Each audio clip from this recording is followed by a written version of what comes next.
10.000 qadamni ertalab yurganim yaxshimi yoki kechki payt yurganim yaxshimi deb savol berishibdi.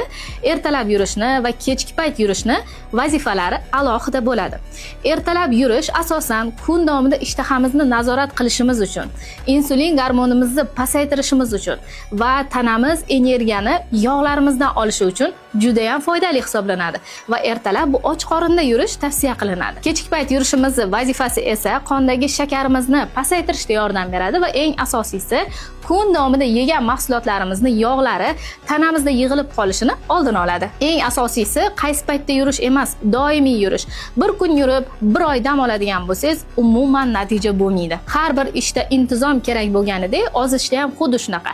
Qachonki sizda intizom shakllanadi, shundagina ideal natijaga erishasiz. Faqat yurish bilan cheklanib qolmasdan, ovqatlanish ratsionimizga alohida e'tibor berishimiz kerak.